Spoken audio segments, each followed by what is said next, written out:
Hi friends, എല്ലാവർക്കും xylem PSCയിലേക്ക് സ്വാഗതം. ഇന്നത്തെ സെഷനിൽ നമ്മൾ നോക്കാൻ പോകുന്നത് നമ്മുടെ 10th മെയിൻസിന് അല്ലെങ്കിൽ അസിസ്റ്റന്റ് സെയിൽസ്മാൻ എക്സാമിന് വേണ്ടിയിട്ട് ഉപകരിക്കുന്ന രീതിയിലുള്ള പുതിയ SCERT ടെക്സ്റ്റ് ബുക്കിലുള്ള കുറച്ച് ക്വസ്റ്റ്യൻസ് MCQs ആക്കിയിട്ടുണ്ട്. ആ ചോദ്യങ്ങളാണ് നമ്മൾ നോക്കുന്നത്.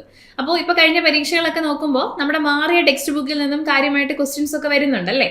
അപ്പോൾ അങ്ങനെയുള്ള കുറച്ച് ക്വസ്റ്റ്യൻസും അതിൻ്റെ കണക്റ്റഡ് ഫാക്ട്സും ഒക്കെയാണ് നമ്മൾ എന്ത് ചെയ്യുന്നത് നോക്കാൻ വേണ്ടി പോകുന്നത്. നമുക്ക് സ്റ്റാർട്ട് ചെയ്യാലോ. ശരി, ഒന്നാമത്തെ ചോദ്യം നോക്കിക്കോ. ചുവടെ തന്നിരിക്കുന്നവയിൽ ഫംഗസുകൾക്ക് ഉദാഹരണം അല്ലാത്തത് ഏതാണ്?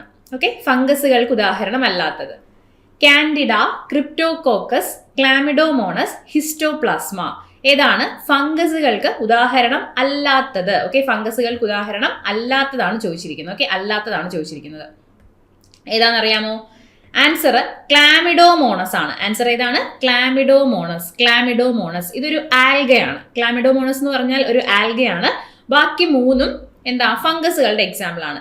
ഇത് നമുക്ക് പുതിയ SCERT 5ാം ക്ലാസ്സിൽ ഇങ്ങനെ ഒരു കട്ടിംഗ് ഉണ്ട്. ഈ കട്ടിംഗ് എല്ലാവരും നോക്കിക്കേ, ഇങ്ങനെ ഒരു കട്ടിംഗ് ഉണ്ട്. ഓക്കെ, ഈ കട്ടിങ്ങിൽ കറക്റ്റ് ആയിട്ട് കാര്യങ്ങൾ പറയുന്നുണ്ട്. നമുക്ക് നോക്കാം. നമുക്ക് പരിചിതമായ റൊട്ടിപ്പൂപ്പൽ, വസ്ത്രങ്ങളെ ബാധിക്കുന്ന കരിമ്പൻ എന്നിവയെല്ലാം ഫംഗസുകളാണ്. റൊട്ടിപ്പൂപ്പൽ അറിയാം, കരിമ്പൻ അറിയാം, ഇതൊക്കെ ഫംഗസുകളുടെ എക്സാമ്പിൾ ആണ്. ഇനി മനുഷ്യന് രോഗമുണ്ടാക്കുന്ന സൂക്ഷ്മജീവികളായ ചില ഫംഗസുകളാണ്. നോക്കൂ, കാൻഡിഡ, കണ്ടോ, കാൻഡിഡ, ക്രിപ്റ്റോകോക്കസ്, പിന്നെ ഹിസ്റ്റോപ്ലാസ്മ. ഇതെല്ലാം നമുക്ക് രോഗമുണ്ടാക്കുന്ന ചില ഫംഗസുകൾക്ക് ഉദാഹരണമാണ്. നമ്മുടെ ക്വസ്റ്റ്യനിൽ ഫംഗസുകൾക്ക് ഉദാഹരണം അല്ലാത്തതാണ് ചോദിച്ചിരിക്കുന്നത്. കാൻഡിഡയും ക്രിപ്റ്റോകോക്കസും ഹിസ്റ്റോപ്ലാസ്മയും അവിടെ തന്നെ ഉണ്ട്. ഓക്കെ, പിന്നെ നാം ഭക്ഷണമാക്കുന്ന കൂണ് മുതൽ കണ്ണുകൾ കൊണ്ട് കാണാൻ സാധിക്കാത്തവ വരെ ഉൾപ്പെടുന്നതാണ് ഫംഗസുകളുടെ ലോകം. കൂണും ഒക്കെ ഫംഗസിന്റെ വിഭാഗത്തിൽ പെടുന്ന ആൾക്കാരാണ് അല്ലെ. അപ്പൊ റൊട്ടിപ്പൂപ്പല്, കരിമ്പൻ, കൂണ് ഇതൊക്കെ ഫംഗസിന്റെ വിഭാഗത്തിൽ പെടുന്നതാണ്. ബാക്കി നമ്മുടെ ടെക്സ്റ്റിലുള്ള ഫംഗസുകൾ ഏതൊക്കെയാണ്? Candida, Cryptococcus, Histoplasma. ക്ലാമിഡോമോണസ് എന്താണ്? ക്ലാമിഡോമോണസ് ഒരു ആൽഗയാണെന്ന് ഓർത്തു വെക്കണം. ക്ലാമിഡോമോണസ് ഒരു ആൽഗയാണ്. ഓക്കെ, ആൽഗയാണ്. അപ്പൊ ഒന്നാമത്തെ ആൻസർ ക്ലാമിഡോമോണസ് ആണ്. ക്ലിയർ അല്ലേ? നെക്സ്റ്റ് ക്വസ്റ്റ്യൻ നോക്കാം. TD വാക്സിൻ നൽകുന്നത് എന്തിനെല്ലാം? TD വാക്സിൻ നൽകുന്നത് എന്തിനെല്ലാം? നമ്മൾ ഈ ചാനലിൽ തന്നെ പുതിയ ടെക്സ്റ്റിലുള്ള വാക്സിൻസുമായിട്ട് ബന്ധപ്പെട്ട ഒരു ക്ലാസ് ചെയ്തിട്ടുണ്ടായിരുന്നു. കാണാത്തവരത് കാണുക. ഓക്കെ, TD വാക്സിൻ നൽകുന്നത് എന്തിനെല്ലാം എന്നാണ് ചോദിച്ചിരിക്കുന്നത്. Tetanus, diarrhoea, typhoid, diphtheria, tetanus, diphtheria, typhoid, ഡെങ്കിപ്പനി. എല്ലാം ടിയും ഡിയും ആണല്ലേ. എന്തിനാണ് നമ്മൾ TD വാക്സിൻ കൊടുക്കുന്നത്? TD വാക്സിൻ കൊടുക്കുന്നത് ടെറ്റനസ്, ഡിഫ്തീരിയ എന്നിവയ്ക്കാണ്. ടെറ്റനസ്, ഡിഫ്തീരിയക്കെതിരെയുള്ള വാക്സിൻ ആണ് TD വാക്സിൻ. Tetanus, diphtheria. അപ്പൊ നമ്മുടെ പുതിയ ടെക്സ്റ്റിൽ കൊടുത്തിരിക്കുന്ന കുറച്ച് വാക്സിൻസ് നമുക്കൊന്ന് പരിചയപ്പെടാം. അതിന്റെ പേരുകൾ, പൂർണ്ണ രൂപങ്ങൾ, അതിന്റെ പേരുകൾ നമുക്ക് എന്ത് ചെയ്യാം, ഒന്ന് പരിചയപ്പെടാം. നോക്കൂ, ഏറ്റവും ലാസ്റ്റ് കിടക്കുന്നതാണ് നമ്മളിപ്പം ക്വസ്റ്റ്യനിൽ വന്ന TD. കണ്ടോ, TD ടെറ്റനസ്, ഡിഫ്തീരിയ വാക്സിൻ ആണ് TD എന്ന് പറയുന്നത്. ഇപ്പൊ നമ്മൾ കണ്ടത്. ബാക്കിയുള്ള പേരുകൾ നമുക്കൊന്ന് പഠിക്കാം. BCG അല്ലെ, BCG എന്താണ്? BCGയുടെ പൂർണ്ണ രൂപം bacillus Calmette Guerin vaccine. Bacillus Calmette Guerin vaccine. ക്ഷയരോഗത്തിനെതിരെ കൊടുക്കുന്ന വാക്സിൻ ആണ് ഈ പറയുന്ന BCG എന്ന് പറയുന്നത്. അപ്പൊ BCGയുടെ പൂർണ്ണ രൂപമാണ് ബാസിലസ് കാൽമറ്റ് ഗ്യൂറിൻ വാക്സിൻ. ക്ഷയരോഗത്തിനെതിരെ കൊടുക്കുന്ന വാക്സിൻ ആണ്. അടുത്ത OPV എന്താണ്? OPV oral polio vaccine. Oral polio vaccine, വായിലൂടെ കൊടുക്കുന്ന പോളിയോ തുള്ളിമരുന്നാണ് അല്ലെ. ഓറൽ പോളിയോ വാക്സിൻ, പോളിയോ രോഗത്തിനെതിരെയാണ് നമ്മൾ കൊടുക്കുന്നത്. ഈ ഓറൽ പോളിയോ വാക്സിൻ കണ്ടുപിടിച്ചത് ആരാണ്? ആൽബർട്ട് സാബിൻ ആണ്. ഓക്കെ, ആൽബർട്ട് സാബിൻ ആണ് OPV അല്ലെങ്കിൽ ഓറൽ പോളിയോ വാക്സിൻ കണ്ടെത്തിയത്. ആൽബർട്ട് സാബിൻ ആണ്. ഓക്കെ അല്ലേ? അടുത്തത് ഹെപ്പറ്റൈറ്റിസ് ബി വാക്സിൻ അല്ലെ. ഹെപ്പറ്റൈറ്റിസ് ബി വാക്സിൻ ആണ് അടുത്തത്. Hepatitis B vaccine. അടുത്തത് FIPV പൂർണ്ണ രൂപം എന്താണ്? പോളിയോ വാക്സിന്റെ ഫ്രാക്ഷണൽ ഡോസ് ആണ്. ഓക്കെ, നമ്മുടെ ഇതിന്റെ പൂർണ്ണ രൂപം വരുമ്പോൾ നമ്മുടെ ഫ്രാക്ഷണൽ ഇനാക്ടിവേറ്റഡ് പോളിയോ വാക്സിൻ എന്നാണ് പൂർണ്ണ രൂപം വരിക. അതായത് നമ്മുടെ പോളിയോ വാക്സിൻ കൊടുക്കുന്നതിന്റെ ഒരു ഫ്രാക്ഷണൽ ഡോസ് ആണ് FIPV എന്ന് പറയുന്നത്. ഓക്കെ, പോളിയോ വാക്സിന്റെ ഫ്രാക്ഷണൽ ഡോസ് ആണ് FIPV. Okay, FIPV. ഇവിടെ നിങ്ങൾക്ക് 2 തരത്തിൽ പോളിയോ വാക്സിൻസ് വരാം. പോളിയോ വാക്സിൻസ് OPVയും വരാം, IPVയും വരാം. OPV and IPV. Okay, OPV എന്ന് പറഞ്ഞാൽ നേരത്തെ നമ്മൾ പറഞ്ഞു ഓറൽ പോളിയോ വാക്സിൻ ആണ് OPV. ഓറൽ പോളിയോ വാക്സിൻ ആണ് OPV. IPV എന്ന് പറയുമ്പോൾ ഇനാക്ടിവേറ്റഡ് പോളിയോ വാക്സിൻ ഇഞ്ചക്ഷൻ ആണ്. Okay, inactivated polio vaccine. Okay, ഇതിൽ IPV കണ്ടുപിടിക്കുന്നത് ജൊനാസ് ഇ സാൽക്കാണ്. OPV ആണെങ്കിൽ ആരാണ്? നേരത്തെ നമ്മൾ പറഞ്ഞ പോലെ ആൽബർട്ട് സാബിനാണ് എന്ത് കണ്ടുപിടിച്ചത്? OPV കണ്ടുപിടിച്ചത് ആൽബർട്ട് സാബിനാണ്. IPV ഇനാക്ടിവേറ്റഡ് പോളിയോ വാക്സിൻ ആണെങ്കിൽ അത് ജൊനാസ് ഇ സാൽക്കാണ്. Jonas E Salk. ഓക്കെ അല്ലേ? Next RVV rotavirus vaccine. Rotavirus ബാധയ്ക്കെതിരെ കൊടുക്കുന്നതാണ് RVV, rotavirus vaccine. Okay, rotavirus vaccine ആണ് RVV. പൂർണ്ണ രൂപങ്ങളൊക്കെ പഠിച്ചു വെക്കണം. അടുത്ത PCV ആണ്.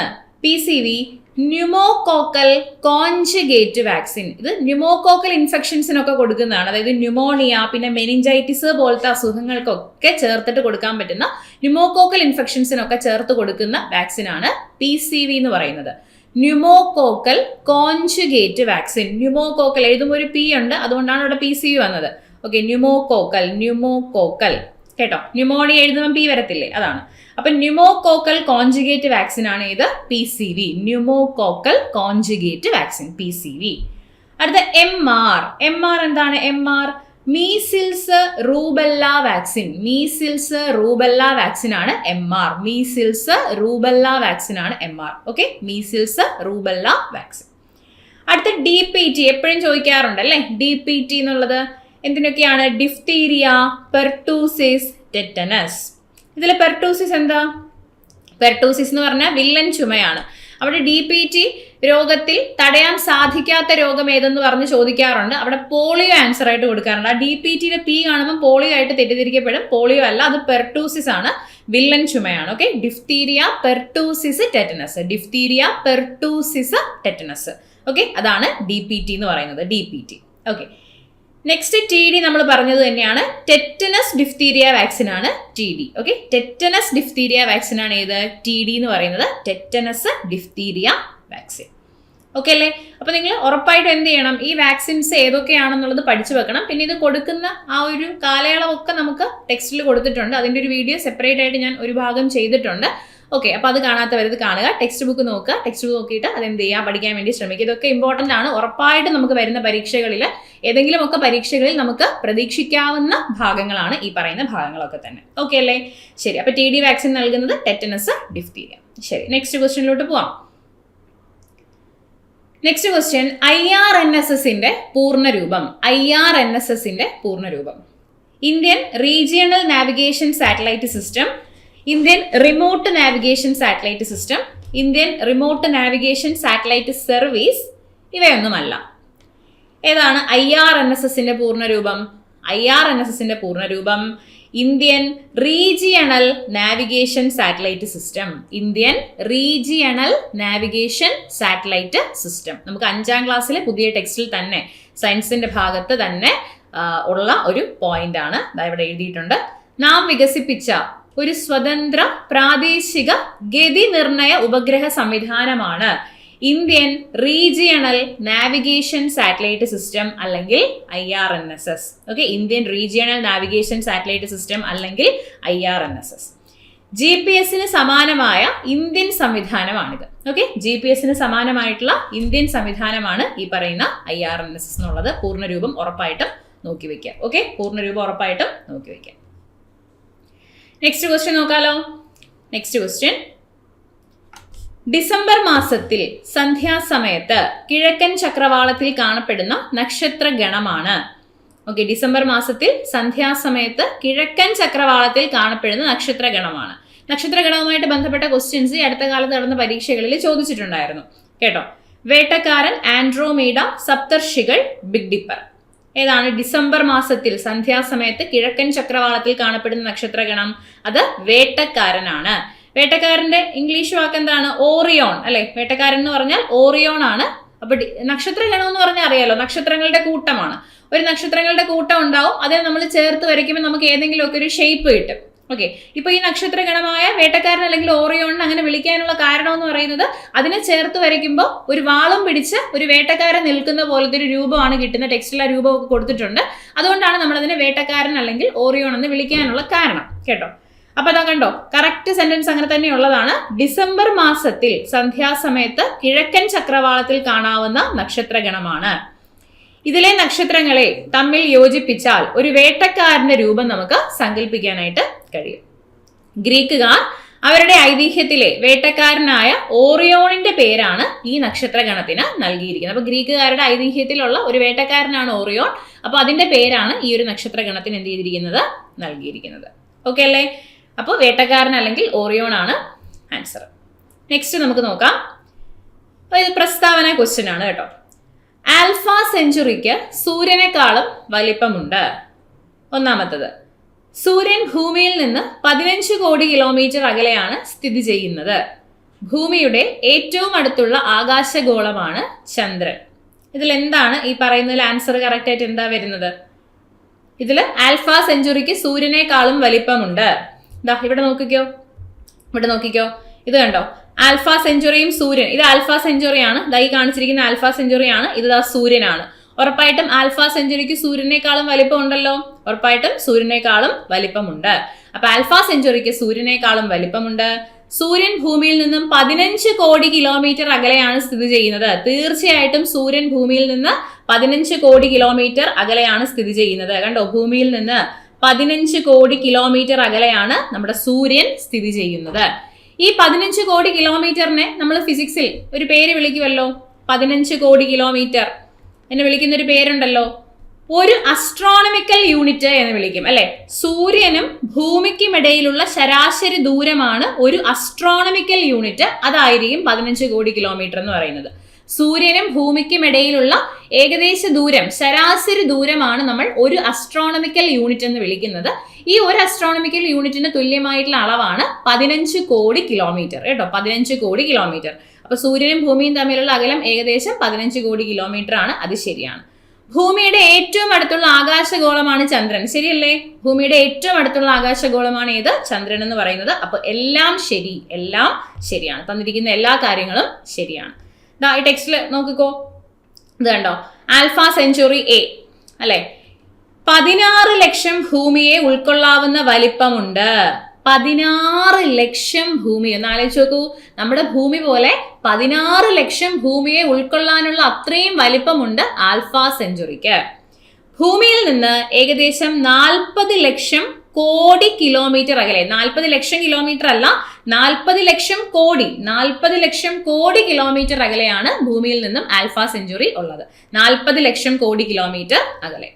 ഓക്കെ, ഇനി നമ്മുടെ സൂര്യന്റെ കേസ് ആണെങ്കിലോ, സൂര്യന്റെ കേസ് ആണെങ്കിൽ 13 ലക്ഷം ഭൂമിയെ ഉൾക്കൊള്ളാവുന്ന വലിപ്പമാണ്. അപ്പൊ സൂര്യന് നമ്മുടെ ഭൂമിയെ പോലത്തെ 13 ലക്ഷം ഭൂമിയെ ഉൾക്കൊള്ളാവുന്ന വലിപ്പം സൂര്യനുണ്ട്. ആൽഫ സെഞ്ചുറിക്കാണെങ്കിൽ 16 ലക്ഷം ഭൂമിയെ ഉൾക്കൊള്ളാനുള്ള വലിപ്പമുണ്ട്. ഇതൊക്കെ വേണമെങ്കിലും വരുന്ന പരീക്ഷകളിൽ സ്റ്റേറ്റ്മെന്റുകളായി ചോദിക്കാം, പ്രസ്താവനകളായിട്ട് ചോദിക്കാം. ഉറപ്പായിട്ട് നിങ്ങൾ നോക്കി വച്ചിരിക്കണം. ഓക്കെ അല്ലേ? ഭൂമിയിൽ നിന്ന് 15 കോടി കിലോമീറ്റർ അകലെയാണ് സൂര്യൻ സ്ഥിതി ചെയ്യുന്നത്. അടുത്ത നമ്മുടെ ഭൂമിയാണ്. ഭൂമിയുടെ ഏറ്റവും അടുത്ത് ചന്ദ്രനാണെന്ന് അറിയാം. ഭൂമിയുടെ ഒരേ ഒരു സ്വാഭാവികമായിട്ടുള്ള ഉപഗ്രഹമാണ് ചന്ദ്രൻ എന്നറിയാം. അപ്പൊ ഭൂമിയെയും ചന്ദ്രനെയും തമ്മിലാണ് നമ്മൾ കമ്പയർ ചെയ്യുന്നത്. ഏകദേശം 50 ചന്ദ്രന്മാരെ ഉൾക്കൊള്ളാവുന്ന വലിപ്പമാണ് ഭൂമിക്കുള്ളത്. ഇത് നമ്മുടെ ചന്ദ്രനാണ്. അപ്പൊ ഈ നമ്മുടെ ഒരു ചന്ദ്രനെ പോലെ ഏകദേശം 50 ചന്ദ്രന്മാരെ, ഓക്കെ, 50 ചന്ദ്രന്മാരെ ഉൾക്കൊള്ളാവുന്ന വലിപ്പമാണ് ആർക്കുള്ളത്? ഭൂമിക്ക് ഉള്ളത്. ഓക്കെ, ഭൂമിക്കുള്ളത്. ഇനി നമ്മുടെ ചന്ദ്രൻ ഏറ്റവും അടുത്താണെന്ന് അറിയാം, സ്വാഭാവിക ഉപഗ്രഹമാണെന്ന് അറിയാം. ഭൂമിയിൽ നിന്ന് 3.84 ലക്ഷം കിലോമീറ്റർ അകലെയാണ് ചന്ദ്രൻ സ്ഥിതി ചെയ്യുന്നത്. ഈ വാല്യൂസ് ഒക്കെ പഠിച്ചു വെക്കുക. ഭൂമിയിൽ നിന്ന് 3.84 ലക്ഷം കിലോമീറ്റർ അകലെയാണ് ചന്ദ്രൻ സ്ഥിതി ചെയ്യുന്നത്. ഭൂമിയിൽ നിന്ന് 3.84 ലക്ഷം കിലോമീറ്റർ അകലെയാണ് ചന്ദ്രൻ സ്ഥിതി ചെയ്യുന്നത്. ക്ലിയർ അല്ലേ കാര്യങ്ങൾ? അപ്പോൾ നമ്മളിവിടെ പറഞ്ഞ ഈ ഒരു ക്വസ്റ്റ്യൻ നിങ്ങൾക്ക് ക്ലിയർ ആയി എന്ന് വിചാരിക്കുന്നു. അപ്പൊ നമ്മൾ 5 ചോദ്യങ്ങളാണ് ഈ ഒരു സെഷന് വേണ്ടിയിട്ട് എടുത്തിരിക്കുന്നത്. ഇതിന് മുന്നേ നമ്മൾ 10th മെയിൻസിന് പഠിച്ചു തുടങ്ങാം എന്ന് പറഞ്ഞിട്ടൊരു വീഡിയോ ചെയ്തിട്ടുണ്ടായിരുന്നു. ഇമ്പോർട്ടന്റ് ആയിട്ട് ഏറ്റവും അവസാനം വന്ന പ്രീവിയസ് ക്വസ്റ്റ്യൻസ് വെച്ചിട്ടായിരുന്നു അത് ചെയ്തത്. ഇപ്പൊ നമ്മൾ ചെയ്തത് പുതിയ SCRT-യിലുള്ള ക്വസ്റ്റ്യൻസ് ആണ്. അപ്പോൾ ഇതിനെക്കുറിച്ചുള്ള നിങ്ങളുടെ അഭിപ്രായങ്ങൾ തീർച്ചയായിട്ടും നിങ്ങൾ കമന്റ്സിൽ രേഖപ്പെടുത്തണം. നിങ്ങൾക്ക് യൂസ്ഫുൾ ആയോ ഇല്ലയോ എന്നുള്ള കാര്യം പറയണം. ഇതേപോലെ തന്നെ പുതിയ SCRT-യിലുള്ള വീഡിയോസ് വീണ്ടും നിങ്ങൾക്ക് വേണമോ വേണ്ടയോ എന്നുള്ള കാര്യങ്ങൾ നിങ്ങൾ തീർച്ചയായിട്ടും കമന്റ് ബോക്സിൽ പറയണം. ഓക്കെ അല്ലേ? അപ്പോൾ എല്ലാവരും നന്നായിട്ട് ഉഷാറായിട്ട് തന്നെ പഠിക്കുക, നന്നായിട്ട് റിവിഷൻ ചെയ്യുക, പുതിയ SCRT-യിലെ പോയിന്റ്സ് ഒക്കെ നോക്കുക. അപ്പോൾ നമുക്ക് മറ്റൊരു സെഷനിൽ വീണ്ടും കാണാം. Thank you.